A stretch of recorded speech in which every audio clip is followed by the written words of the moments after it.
Later on, and further down the shoulder jaws over.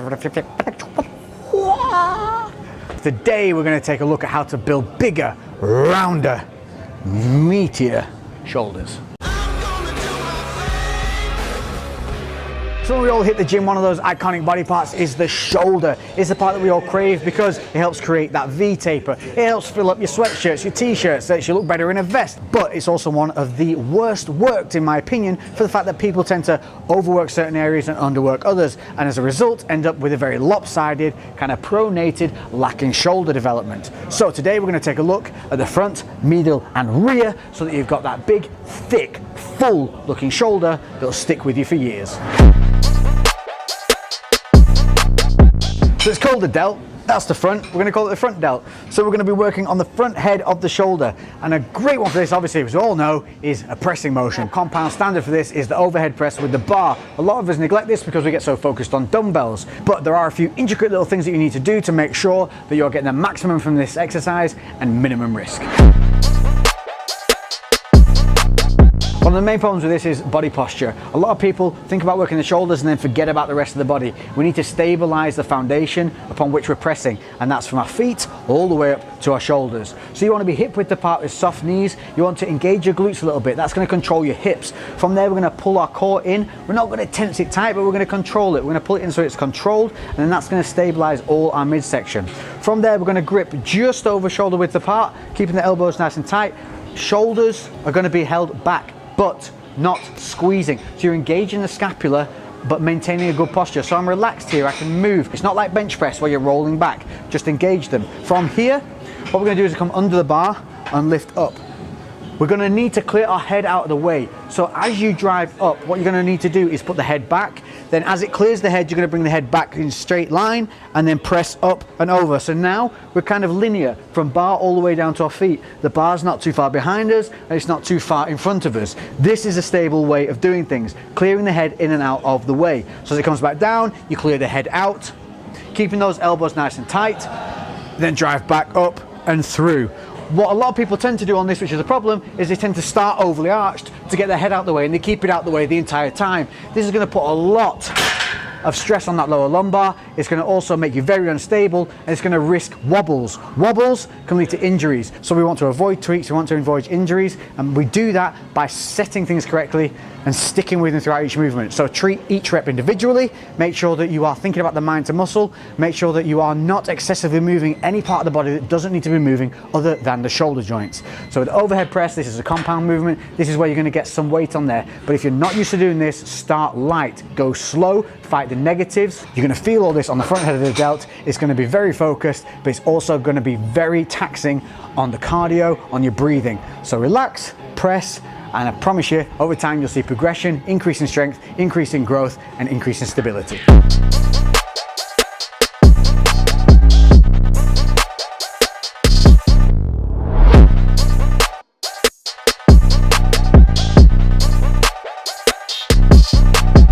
So the next move I'm going to show you, I'm going to do this standing, but you can also do this seated if you find it a little unstable. But again, we want to try and work as much of the body as possible. So standing if you can, and this is the Arnold press. This is fantastic because not only does it help hit that front head of the delt, but it also helps open up the scapula and that range of movement. So again, we're looking here for control and technique. So what is an Arnold press? It's a variation on the shoulder press that requires a lot more movement. It starts from the front with the dumbbells facing each other, elbows tight. From here, you're going to roll out, open up that scapula, nice and wide with the elbows, and then drive through as standard with a press. Then you come back down to that start position for the press, and then roll the dumbbells back round. So in one single flowing motion, we end up with what is called the Arnold press. The reason this is so great is because as we're rolling those elbows out, we're helping to expand the range of motion of the scapula. So a lot of people can end up with an impinged scapula, traps getting caught up. If you have a shoulder that's a little bit higher than the other, you've got imbalances, this is a really great way of opening up the body and controlling that motion of the shoulder. Plus, with that press motion, it's also going to hit the front head of the delt just as before. So as I said, standing or seated, this is a great exercise. Things to focus on here are making sure that you bring the elbows all the way back round to the front and get that full range of motion. Get a full turnout so the elbows are nice and wide. Then you're going to drive up without arching that lower back, Keep the glutes engaged to control the hips, drive through the feet and press, making sure to not allow the shoulders to rise up or down, keeping them engaged with the scapula. As with anything, start with the lighter weights. You're going to be aiming for that kind of 6 to 10 rep range. As you progress over time, you'll find that you'll get stronger, you'll require more weight, but do not think that more weight means more muscle. It's not the case. Especially with something as technical as this, start light, control it, keep the movement nice and slow, fight that negative and don't rush it.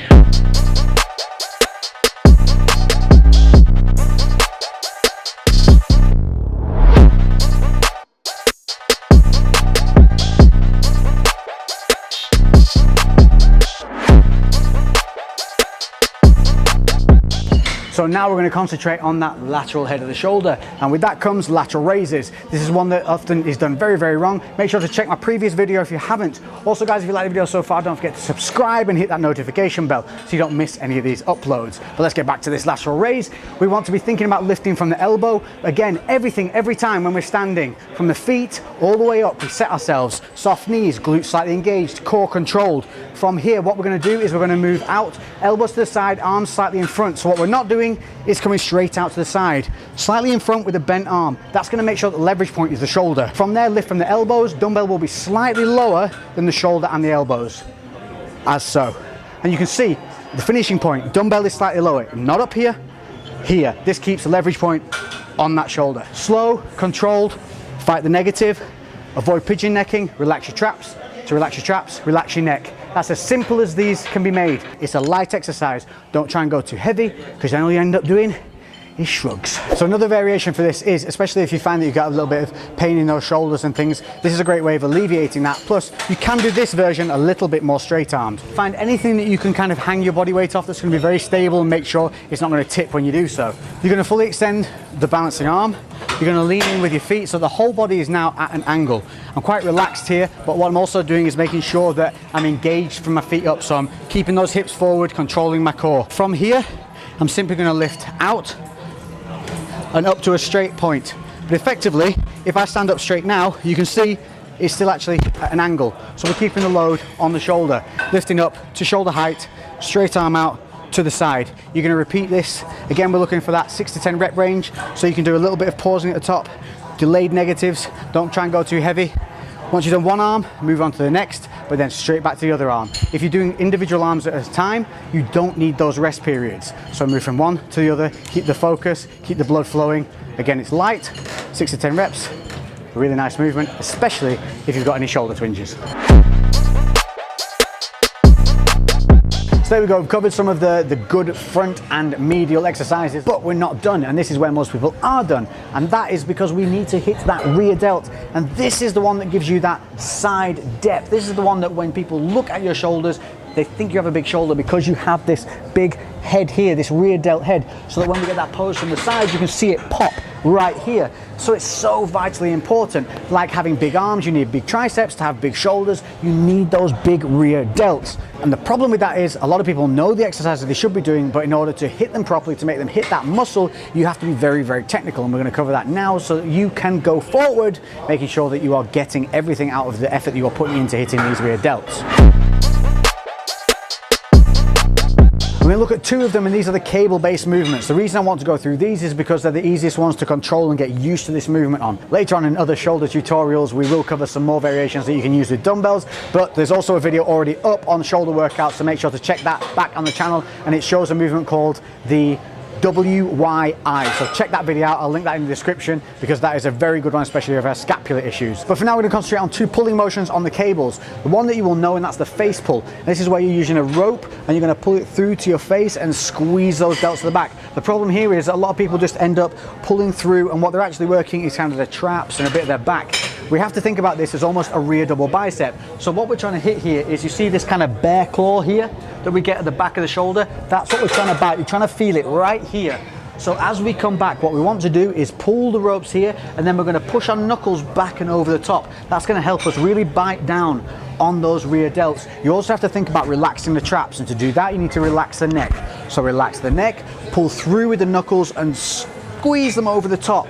So you can see it's almost like a rear double bicep that we're trying to do, but we're not contracting the biceps, we're trying to keep all this relaxed. Think of the arm as a meat hook at this point. From there's two ways that you can go back on the negative. You can go back keeping the scapula engaged, or you can release the scapula. Now releasing the scapula is more technical because it means you're gonna have to return the scapula to an engaged position prior to squeezing back. So keeping the scapula engaged, as we come back, you wanna roll it and squeeze, and then don't let that shoulder move forward.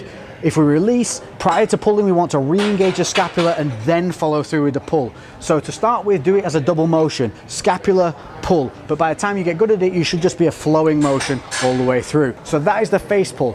It's a complicated exercise, even though it looks simple, but try and feel those bite points. That's what's going to be important. So if you have a spotter, if you have a partner, get them to put their fingers right here and think about where you should be contracting and start creating that mind to muscle.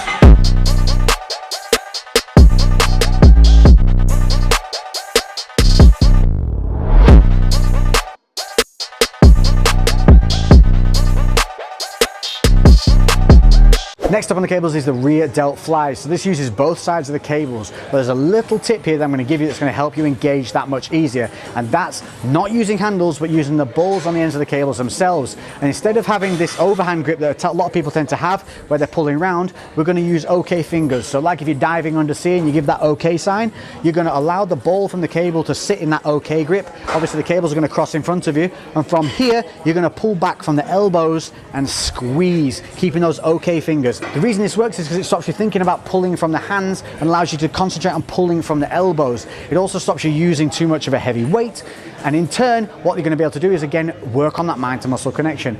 This is a really nice motion, but a couple of the errors that people do on it as well are allow the elbows to dip, so they end up pulling from top to low. We want to avoid that. We want to try and pull around in an arced motion.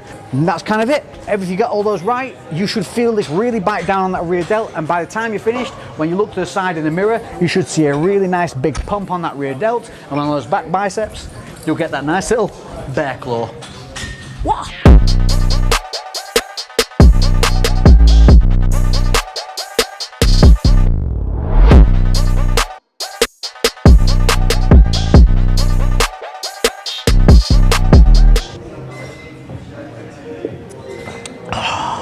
That's how you make a brew look really good.